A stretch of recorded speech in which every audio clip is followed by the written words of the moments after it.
Okay, I think we can go ahead and kick things off. Hi, everyone. Thank you for joining us today. My name is Amy Pacheco. I'm the director of the Media Tech and Data practice here at the 4As. And we're really happy to have you all with us today for this session with Pixability. YouTube had a real moment in 2025, and all signs are pointing to the platform becoming even more important for brands as we move into 2026.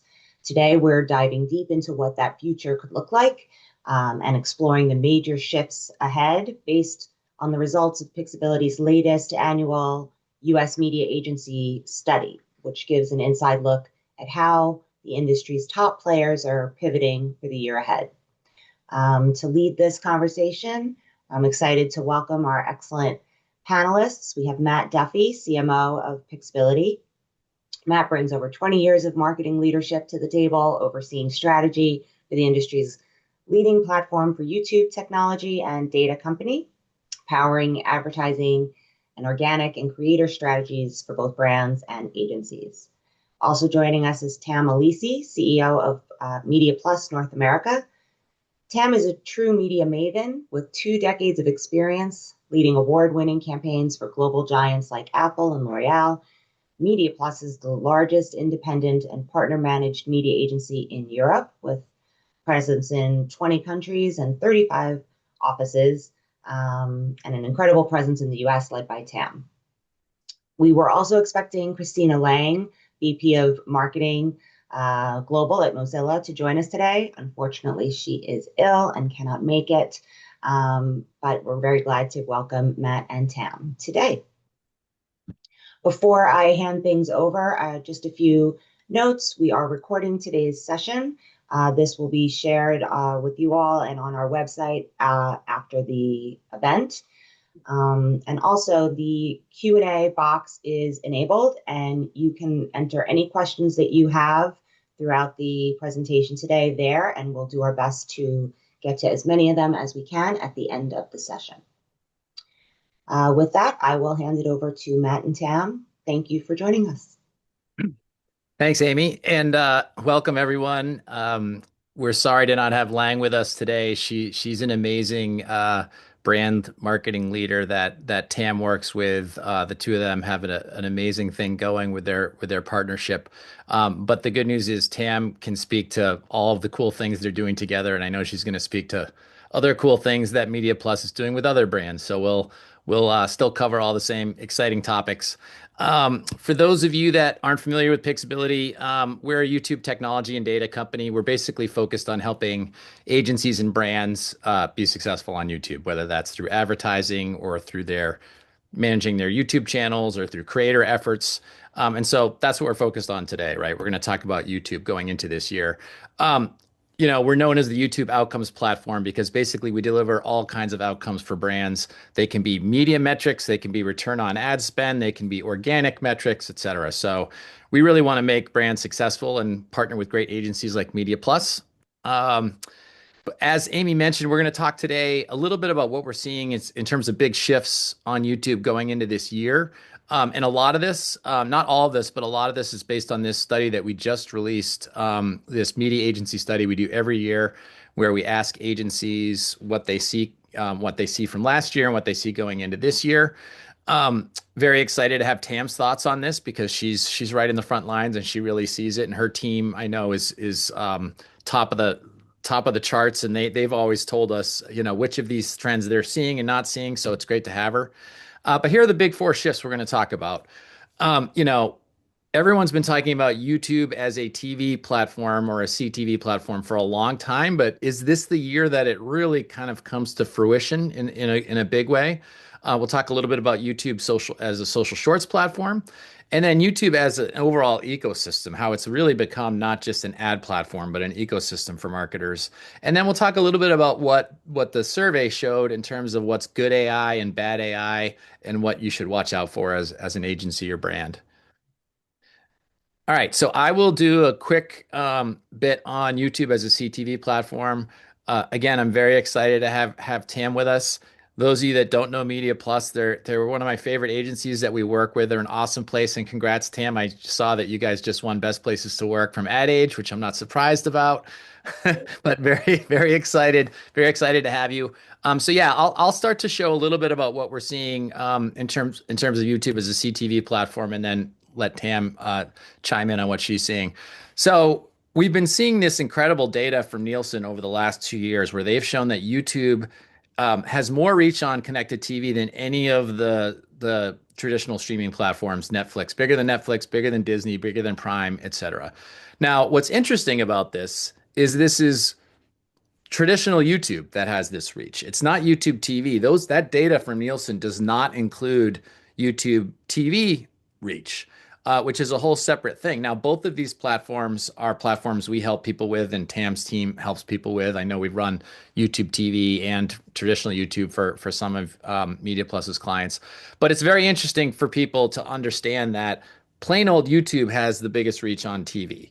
And is it TV or is it not? I got back from a trip to London this fall where there's a slower movement towards YouTube as a TV platform than there was here. But this year, it's going to actually jump more than it's ever jumped before in the UK as well. Um, so this is the big question we asked. Overall, what do agencies think the biggest shift is going to be on YouTube this year? And this is important for all of you on the webinar here to pay attention to. And they said that the biggest shift will be actually starting to use YouTube on TV screens in CTV campaigns. So this doesn't mean just using YouTube in a normal campaign, because people have been doing that for years, where a normal campaign will run on TV screens in addition to mobile, in addition to desktop and tablet. So this is a huge shift coming this year. You can see a couple of these other shifts. The next two are actually going to address YouTube Shorts being used in more social campaigns than ever, and AI agents driving huge changes in how campaigns are run. We're going to actually address all three of those. But this is a big shift. YouTube has had the reach on TV screens, but getting brands and agencies to kind of figure out the best way to run it as CTV campaigns has been the bigger challenge, and we're seeing that shift happening. What we're also seeing is when agencies think about running on TV screens, there is certain kind of quality they want of content they want curated for them. And it's sort of the three categories that stand out as ones that they want to see are high value creators, like a Mr. Beast or a Marquise Brownlee. TV broadcast content, obviously, like Jimmy Fallon show, like stuff that was on TV, everyone is fine with. And then stuff that felt like it could be on TV, but it's from a publisher. Like I always point to like the Architectural Digest walkthroughs of someone's home, etc. These are all things that people expect to see on their TV screen. And guess what? Most people are watching YouTube videos that are 10 minutes or more on their TV screen quite a bit. So what people are less interested in are, still not psyched always about lesser known creators, although a lot of forward-looking advertisers are doing it. But if it's UGC style, if it's kind of not feeling like premium content, advertisers sometimes want to avoid that on TV screens. The good news is only 7% of the agencies we talked to said they didn't want to have, they didn't think any YouTube content was appropriate for TV screens. So it's a small minority that are still feeling that way. And so what we do, and what a lot of agencies ask us for, is help us curate TV quality content. Now, I pulled this example from a UK example, but for this campaign, we actually want really TV quality content because it's going to be part of a CTV campaign. Now, that definition can mean different things for different people, but that's what we're seeing. Tam, I'll actually kick it over to you. I've been talking too much already, but would love to hear what you're seeing from your clients in terms of YouTube as a TV platform or not. Yeah, when we are talking about YouTube with our partners across all of our brands, I would say we just consider YouTube TV, period. Premium, high attention, living room dominant. I think the moment for me was when I walked into my husband's man cave on a Saturday and he had like six college football games on his big screen at the same time, funneled through YouTube. And I was like, wow, like it's really a different experience. And I don't believe that consumers differentiate that it's YouTube, like it's just TV. We have amazing brands that are interacting in different ways. When I think about how we use YouTube is a hero placement, premium, high attention. DeLonghi's an amazing partner of ours. We sell the best coffee machines on the planet with them. But for our recent launch and our Perfetto 3.0 campaign, non-skippables, cinematic TV experience like comes through and through. When we think about how we use it for other partners, like Matt, you brought up the point on the influencers. We leveraged YouTube to get our premium influencer content into the living room. And it was a way we couldn't actually get that content approved on traditional CTV, not because it wasn't great. It's just, it was what it was. And so YouTube became our workaround for that opportunity, and the performance was through the roof. So I think that brands need to not think about CTV or YouTube as a CTV channel. They just need to think about how they're capturing viewership with mass scale and premium content. And I think it absolutely delivers. Yeah, I think it's funny. I mean, we have to all, for those of us that have been around, and I've been around longer than both you and Amy, but for those of us that have been around a while, like we have traditional impressions of what TV is in terms of like a 30-minute show that appears at the same time every night. Obviously that's gone, right? It's the perceptions of it have to change. Okay, so that's the TV shift that we're seeing. And you saw in that slide from our study that the second biggest shift was using YouTube as a shorts platform as part of their social advertising campaigns. Now, what you'll see if you go to eMarketer or any source, that YouTube is usually not in the bucket of social spend sometimes for brands because it's not been a quote unquote social platform. It's been a little bit of an outlier, and we'll talk about that more later. But that's changing with Shorts now. So Shorts launched in 21, but really started allowing advertising in 24 directly to it. And so people are catching up. And what we're seeing is this year is going to be another year of catch up where according to our study, where 50% of the agencies we talked to use Shorts in their advertising last year, 67% are going to do it this year. That's a big leap. And so we're seeing agencies embrace this, but they have to balance it, as Tam said. Don't think of YouTube as just a social platform or just a CTV platform. Think of the need for the client, and then figure out the best use for that need. What we like to remind people is Shorts has a huge reach because TikTok is really the sort of social platform for social vertical that people think of right away. It has a great place in every advertising campaign, social advertising campaign. But YouTube's reach is insane, and YouTube has done a good job for every age group of reaching more people than TikTok reaches. I think now it's up to agencies and brands and working with us to figure out the best way to implement Shorts in their campaigns. What we're seeing, and we've mentioned this before in other webinars, but we're seeing that Shorts can tend to have a more of an effect on things like awareness, whereas TikTok and some of the other social platforms from Meta can be a little bit more quick impact clicks, that kind of thing. So it's now that, and I'm generalizing this, we've seen results all over the map, but in general, we're seeing higher skew towards awareness for YouTube and more higher skew towards like clicks and so forth for TikTok. So with that, I'll turn it to you too, Tam, because I know Shorts is also something that you guys, your clients are using both organically and for advertising. Yeah, I mean, our fast moving consumer goods like client partners love Shorts. We're doing a lot with Chiquita, with Carbona, with Fresh Express. I think for Chiquita, we've really kind of double clicked into how we're capturing attention with both Gen Z as well as busy parents. Using optimized cut downs and placements to elevate interaction, and the short form is knocking it out of the park in terms of capturing like not just not just ad recall or awareness itself, but really interaction. And really snackable creative content works great. And Chiquita's a lot of fun for that. I think for Carbona, which a lot of people probably don't know, but it's a product to help you keep your carpets or your home clean.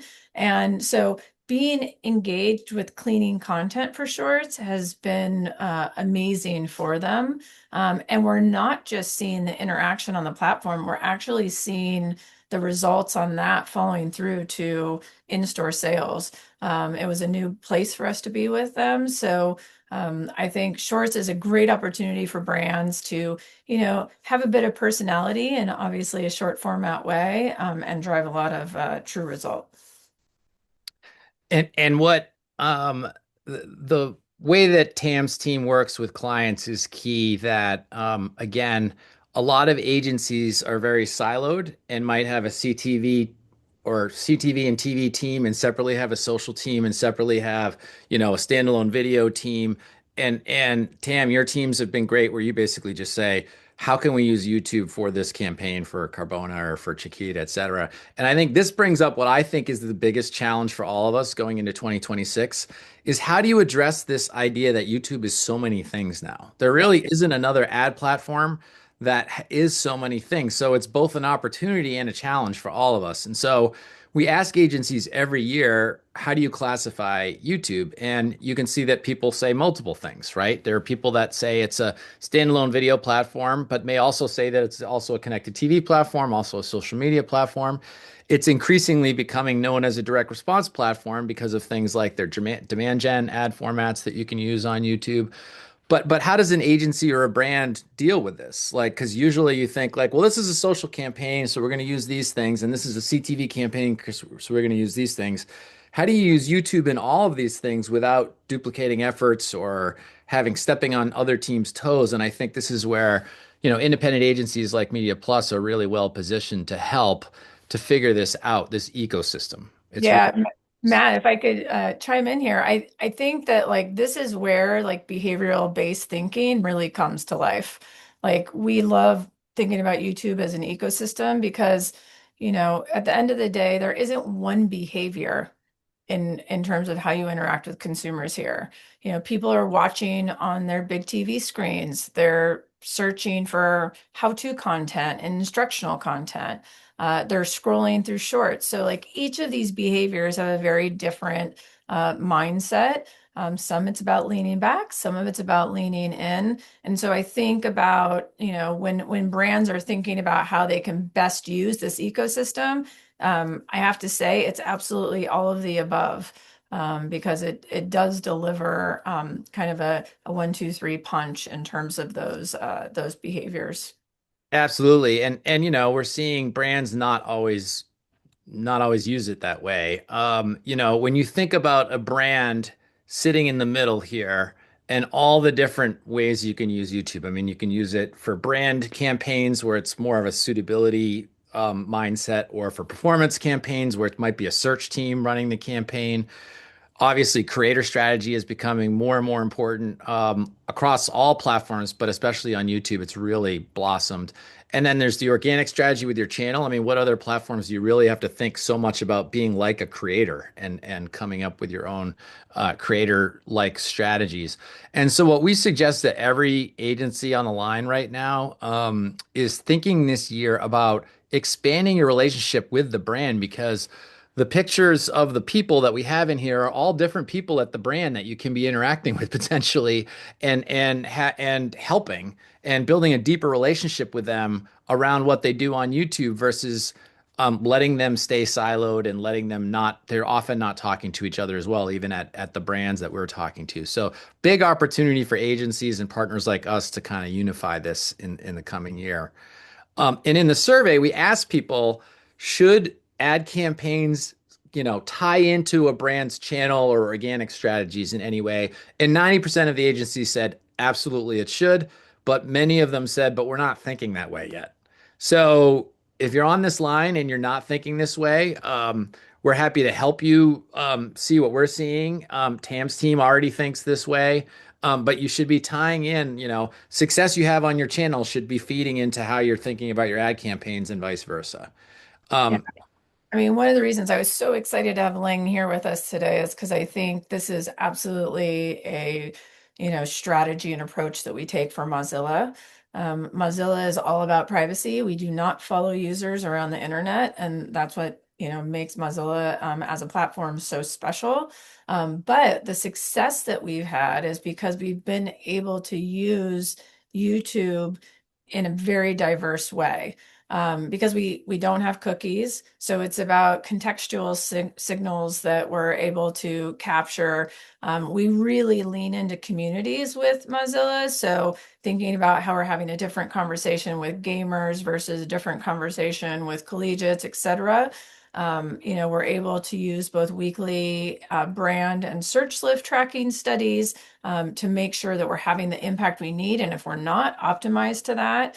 And I really think what's been amazing, and we've worked on all sorts of data insights with our team at Mozilla, is this clear connection between upper and mid funnel exposure and high intent behaviors. And we've absolutely seen, what we're doing turn into downloads of Mozilla as a solution on your computer for the day to day, which has been really fantastic.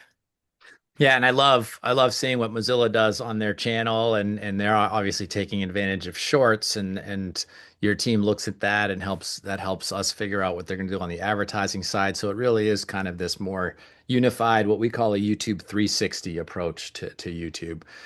Similar thing when we're talking about advertising and creator campaigns connecting.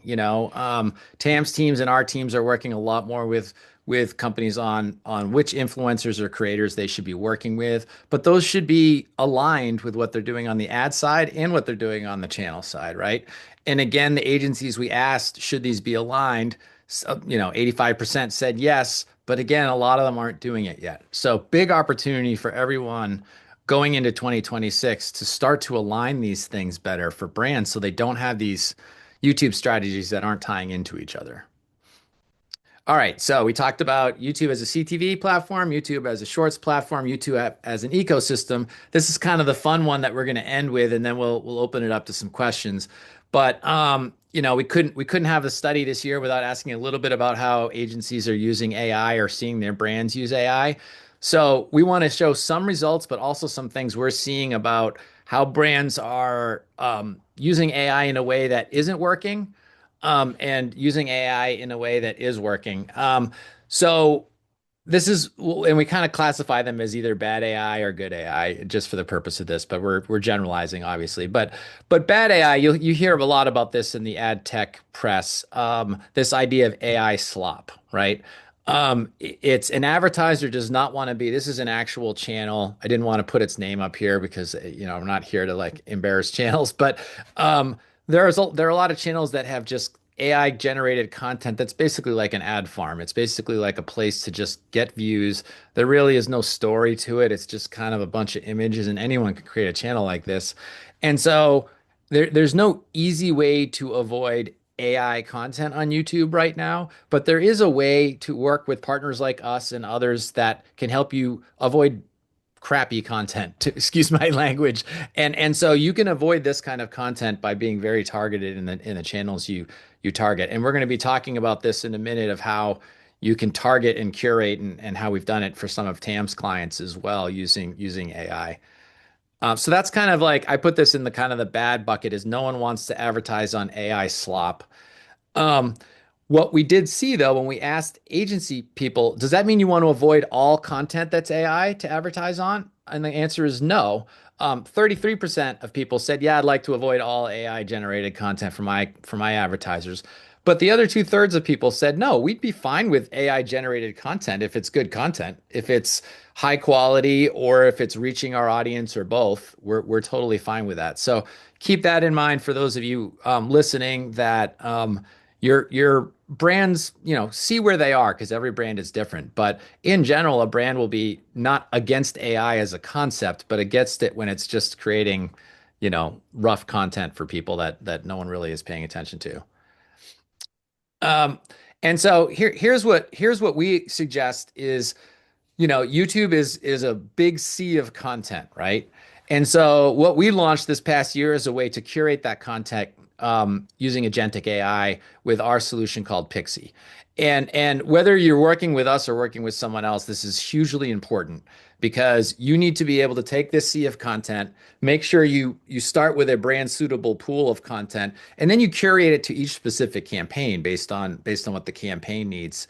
And what we're seeing is huge difference in scale, huge difference in performance. I know, Tam, for one of your clients, they had very specific guidelines of what they wanted to run on. And by using Pixie, we could basically triple the amount of content they could use that still met those guidelines because it's hard for a human to pick content at scale. But think of Pixie as basically like handpicking the right content for a client. But Tam, I'll kick it off to you. I know that curation is hugely important to all the brands you work Yeah. with. Yeah, it's funny. We have a lot of B2B clients too. TransUnion's one, Mozilla's does both B2B and B2C. We do a lot of work with Zeiss, and they always said to us, they're like, "Is YouTube the right place for us for a B2B audience?" I'm like, "Well, of course it is. Like B2B audience is consumers too. They're there." We've leaned into Pixie. We've found great contextual and behavioral kind of elevation in terms of using it, and from precision reach to thinking about how we hit that decision maker and high quality audience to and it's actually panned out for us because we've seen really strong brand lift and completion rates by using it. I think for another good case is, bringing up Mozilla again, which we were going to talk about a bit about, is being able to lean into custom intent segments, because again, we're not using cookies. So thinking about what are those contextual signals and then using Pixie to refine that has enabled us to really outperform in terms of delivering broad reach, but delivering quality reach. So I think there's been a lot of value proposition for us and how we use Pixie across, a whole lot of different types of client partners. Yeah, and I think the main lesson here that Tam is sharing is about curation, right? YouTube is huge. We always like to use the analogy that a Netflix worth of content is created on YouTube every hour. So every day, 24 Netflixes of content are created. So how do you curate that? And if you don't, there's going to be waste. There's going to be inefficiencies. And so we highly suggest using AI for curation. That's a good use of AI. Here's one. Here's the last one we'll talk about where it's sort of a good and a bad depending how you use it. There are ways to use AI when creating creative, right? And what we've seen as a good use of it is, recutting ads or versioning of ads. Great use, great way to save time, editors' times, and so forth. What we've seen as a sometimes bad use is the human AI characters so far. Now this may change, but so far have not sit well usually with audiences. This is an example of a Coke ad, and this is now a year and a half old, or 2 years old actually. But a Coke ad where they had AI characters, where the motto is Coke is the real thing, but they have all these AI humans drinking Coke, which really did not sit well with folks on Reddit and so forth. There was another example this year that McDonald's did not sit well with users. Every once in a while, it will hit Kashi that did one during the Super Bowl that actually was so blatantly AI that didn't seem like it was pretending to be real humans. So this is just kind of like we're not in the game of helping agencies actually make creative, but we do see what creative works and what creative doesn't work. So just something to look out for here. And I know, Tam, you guys are very, very involved in helping brands with creative and helping, obviously very involved in AI too. I know your team is on the cutting edge of AI stuff, but I know you're always advising them, campaign to campaign when you should be using AI and how as well. Absolutely. No, we have an AI lab called Silverside, and we actually did the last 2 years of the Coke spot. So I don't think that was a purposeful matchup, but quite amusing. And the work we're doing is really amazing. But there are a lot of bad actors out there that aren't using it for the benefit of our client partners. But I think when you can use the tools in the right way, it adds a lot of efficiency, and it also allows you to do a lot of different types of testing really quickly and on the fly, which is quite beneficial. Yeah. And we actually saw a little bit of this from our study. This is our last piece of data from the study where we asked agencies, what are you seeing brands use for AI in generating creative? And you can see generating voiceovers, which is actually we've done this ourselves. It can be okay. Sometimes you can get one that sounds blatantly AI, but sometimes it can actually be a quick way to get a nice voiceover. Remixing, like we said, is great. Not as many people are yet, only 15% of agencies are seeing brands doing it where they're creating text to video with humans. That is still like not quite there yet in terms of acceptance. And then a big chunk of agencies still not seeing AI used at all in the creative, which was surprising, 44%. So, I think this is going to come a long way, but some things to watch out for in the meantime. So that's it for our main part of the session. I know we've got some questions coming in, but I will say that we share this deck with everyone. I'm happy to connect anyone with Tam's team as the 4A's folks are as well. So if you have any questions, feel free to email me or the 4A's folks. But Amy will turn it over to some questions. Great. Thank you, Matt and Tam. And we will share Matt's contact information and Tam after the session as well, so you can reach out to them directly. Let's jump into some of the Q&As that came in during your chat. For YouTube Shorts, has there been a certain demographic that has performed the best on the platform? Yeah, I mean, for us, we've had a lot of success with busy parents. We've had a lot of success with Gen Z. I think, I mean, as I mentioned, we've also had a lot of success reaching out to like B2B audiences in the platform. So I think you can use really the tools across any psychographic and demographic, but it's really, I always still believe that creative is the really big hero when it comes to how you use YouTube. Because if your content and your creative isn't engaging, then it doesn't really matter who the audience is. I think people aren't going to engage too much.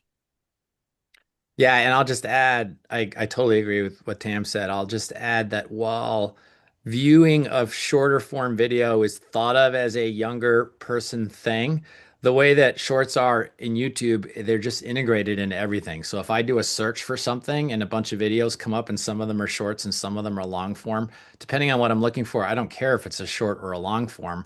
I go to the one that has the best answers to what I'm looking for. So I think no matter what age group you can reach them with shorts, and we saw that in the earlier slide about the reach. Great. Another question we have, what have you found to be the ideal video length, which kind of taps on nicely to the previous question, for the shorts format? Should shorts be viewed as a place for low-cost brand reminders or as a format for educating users on the product or service being offered? You want me to start, Tam, and then you can jump in, or? Perfect. Cool.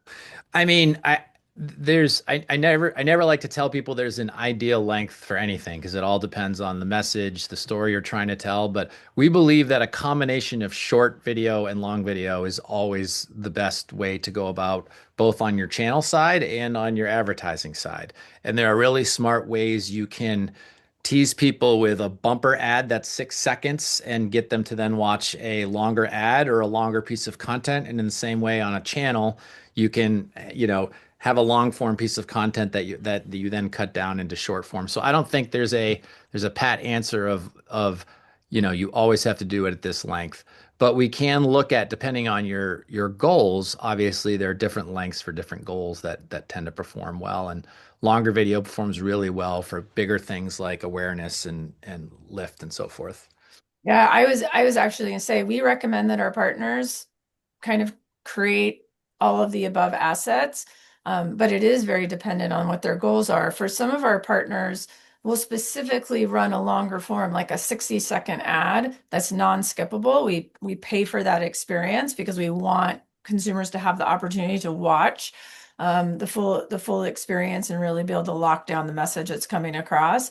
But we have a lot of partners that really like those shorts are what's most important to their business, and we have a high frequency of different types of creative that are coming through. As you explore YouTube as a expanding viewership channel, I think it's best to recommend to partners that they really think about how they create across the spectrum of what you can deliver on YouTube. Thank you.